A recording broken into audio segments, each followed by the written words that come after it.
பயப்படாத பயப்படாதா. Hi, this is Aurora Sinclair. இந்த வீடியோல வந்து நான் எதை பத்தி பேச போறேன்னா, நேத்து நான் ஒரு வீடியோ போட்டேன். அதுல வந்து நிறைய பேருக்கு வந்து நான் சப்ஸ்கிரைபர்ஸ், நான் ஃபாலோவர்ஸ்க்குலாம் வந்து வீடியோ வந்து ரெக்கமெண்ட் ஆயிருக்கும். எல்லாம் வந்து அப்படி கொதிக்கிறானுங்க, அப்படியே தண்ணிக்குள்ள போட்டு தவளை மாதிரி வந்து அப்படியே தத்தளிக்கிறானுங்க. அவ்வளோ அவ்வளோ அவ்வளோ வெறி என்ன, அவ்வளோ கோவம் என்ன. கூல்டவுன் ஆரம்பிச்சா நானு ஒரு வீடியோ போட்டேனா அதுக்கு என்ன ரிப்ளை வந்துச்சு? நீலாம் வந்து நரகத்துக்கு போவ, நீலாம் உங்க அப்பா அம்மாக்கு இதை காட்டுவியா, நீ பொடுங்குவியா? யாரா இவனுங்க, எங்கிருந்துடா வந்துக்கிறாங்க? ஃபர்ஸ்ட் அப்பா அம்மா கதைக்கே வரலாம். அதுக்கு முன்னாடி சப்ஸ்கிரைப் பண்ணிக்கோங்க, லைக் ஃபாலோ பண்ணணும், ஓகேவா? சோ அப்பா அம்மா, நீ வந்து உங்க அப்பா அம்மா சொல்ற மாதிரிதான் உங்க லைஃப் ஃபுல்லா அவங்க ஒரு 60-70 வயசு வரைக்கும் வாழ்வாங்க. அது வரைக்கும் உனக்கு வந்து ஒரு 40-50 வயசு வரைக்கும் இருப்பியா? வாட் எவர், மேத் எல்லாம் எனக்கு தெரியாது. அழகா இருந்த அறிவு சுத்தமா இருக்காதுன்னு ஓகேவா?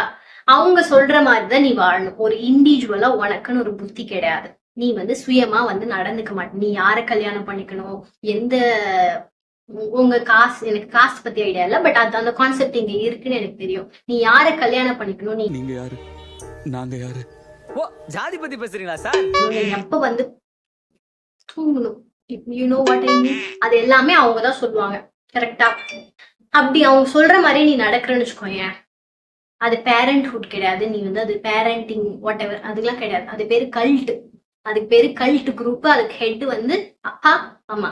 ஓகேவா? புரிஞ்சதா? பேரண்ட்ஸ் வந்து ஒரு புனிதமானவங்க. Of course they are. ஒத்துக்கிறேன். கடவுள் ஒத்துக்கிறேன்.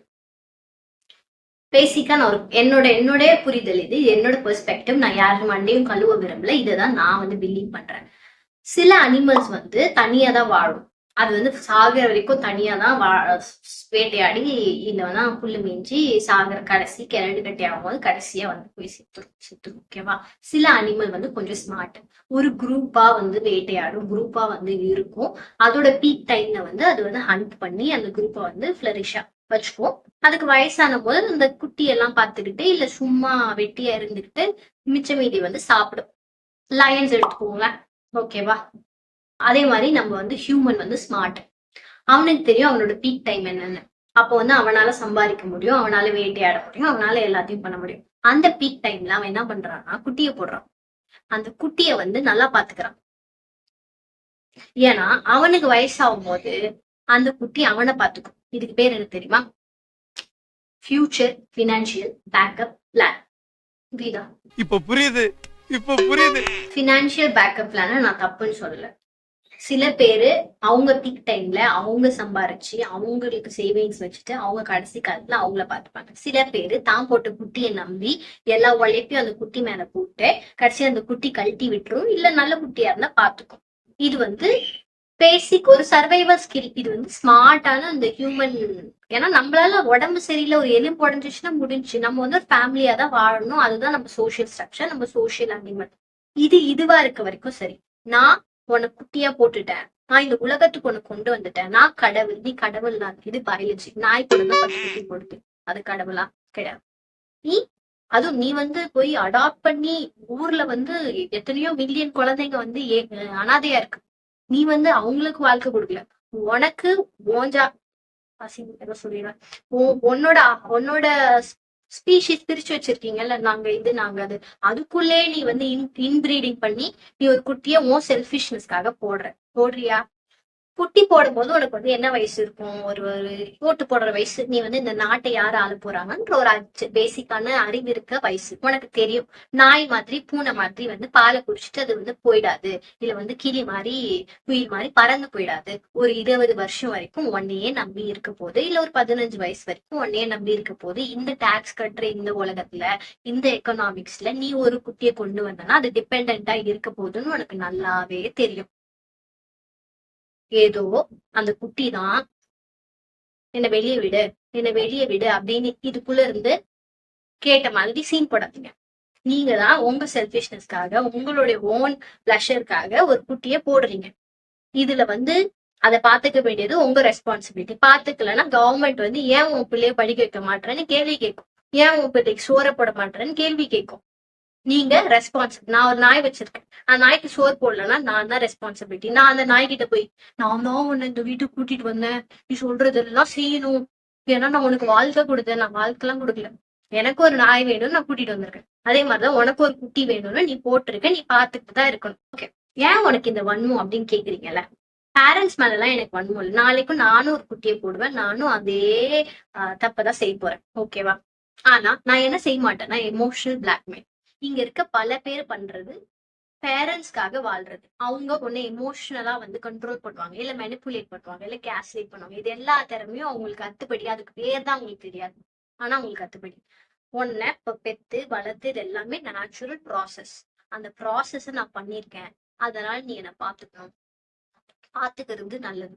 பாத்துக்கணும்னு சொல்றவங்களெல்லாம் பாத்துக்காமலாம் இருக்காதீங்க. ஆனா லைஃப் ஃபுல்லா நான் உன்னை கண்ட்ரோல் பண்ணுவேன். நீ யாரை கல்யாணம் பண்ணிக்கணும் நான் தான் சொல்லுவேன், நீ என்ன படிக்கணும் நான் தான் சொல்லுவேன், நீ எப்போ செக்ஷுவல் ஆக்டிவா இருக்கணும் நான் தான் சொல்லுவேன், நீ கல்யாணம் பண்ணிட்டு எப்போ அதையும் நான் தான் சொல்லுவேன், நீ எப்போ குட்டி போடணும் நான் தான் சொல்லுவேன், நீ எப்போ மேரேஜ் பண்ணிக்கணும் நான் தான் சொல்லுவேன், நீ என் கூட இருக்கணுமா இல்ல எல்லாமே அவங்கதான் சொல்லுவாங்க. ஏன்னா அவங்கதான் உங்களை பெற்றிருக்காங்கல்ல.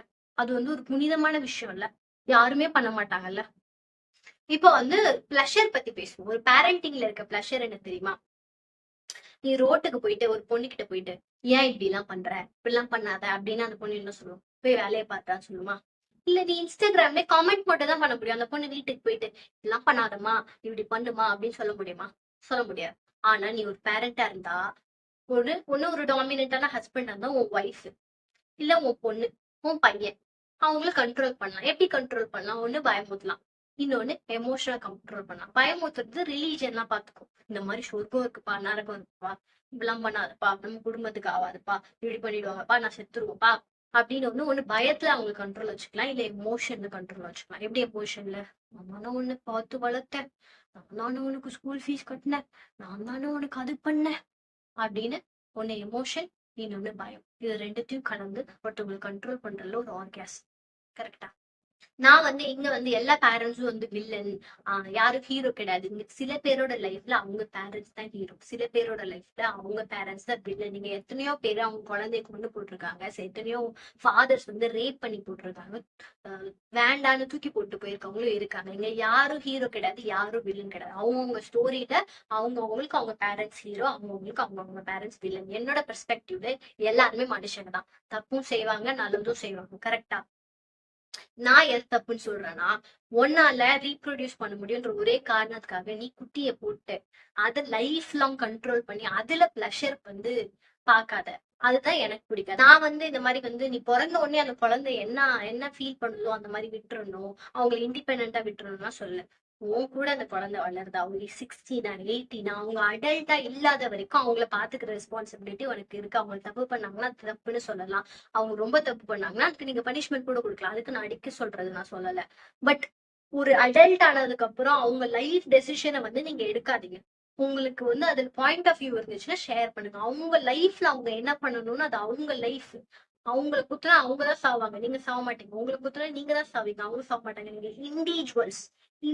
ரெண்டு பேருக்கு தனித்தனி ஹார்ட் இருக்கு, ரெண்டு பேருக்கு தனித்தனி மூளை இருக்கு. அவங்க யோசிக்கிற மாதிரி நீங்க யோசிக்க மாட்டீங்க, நீங்க யோசிக்கிற மாதிரி அவங்க யோசிக்கணும்னு நினைக்காதீங்க. இதுதான் நான் சொல்றேன். நாளைக்கு எனக்கு குழந்தை பிறந்தாலும் ஒரு 16 வரைக்கும் 18 வரைக்கும் என் வீட்டுல வாழுது, என்னோட ரிசோர்ஸ்ல வாழுதுன்னா நான் எனக்கு பிடிச்ச மாதிரி இருக்கணும்னு தான் நான் எக்ஸ்பெக்ட் பண்ணுவேன். அது தப்பே இல்லை. ஆனா அவங்க ஒரு அடல்ட் ஆயிட்டதுக்கு அப்புறமும் அவங்க நீ சாகுற வரைக்கும் அவங்களை கண்ட்ரோல் பண்ணிட்டு சாகணும்னு நினைக்கிறது பயங்கர செல்ஃபிஷ்னஸ்.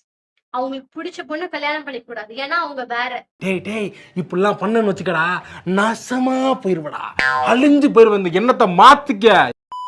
இந்த வீடியோல வந்து நான் கொஞ்சம் டென்ஷனா பேசியிருப்பேன். இது வந்து ஏன்னா எனக்கு பிடிச்ச மாதிரிதான் நான் வாழ முடியும். என்னோட அப்பா அம்மாக்காகவோ இல்ல வந்து உங்களுக்காகவோ இல்ல நீ யாரா நீங்க உன் ஐடி கூட இப்ப எனக்கு ஞாபகம் இல்லை. உங்க யாருக்காகவும் நான் வாழவே முடியாது. பிகாஸ் நான் நாளைக்கு செத்துருவேன்டா. நாளைக்கு என்ன இப்படி அடிச்சா நான் செத்துருவேன். நான் அது வரைக்கும் எனக்கு பிடிச்ச மாதிரி வரணும். அடுத்த நிமிஷம் என்ன நடக்க போதுனே தெரியாத ஒரு லைஃப். எனக்கு பிடிச்ச மாதிரி கடைசி நிமிஷம் வரைக்கும் நான் வாழ போறேன். அவ்வளவுதான். எனக்கு தெரியும் எது வந்து மாரலி கரெக்ட், எது மாரலி தப்பு, எது சட்டப்படி தப்பு, எது சட்டப்படி ரைட்டுன்னு எனக்கு தெரியும். நான் ஒரு கண்ட்ரில இருந்தா அந்த சட்டத்தை ஃபாலோ பண்ணி தான் நான் வாழ்நாங்களோ. அப்பெல்லாம் மை ரூல்ஸ் நான் சொல்லிட்டு இருக்க முடியாது. ஆனா என் லைஃப்ல பர்சனல் லைஃப்ல நான் எப்படி வாழணும்னு நினைக்கிறத நீ சொல்லக்கூடாது. சரியா? இருங்க பாய்.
தம்பி நீங்க பேசுறது உங்களுக்கே நியாயமா படுறதா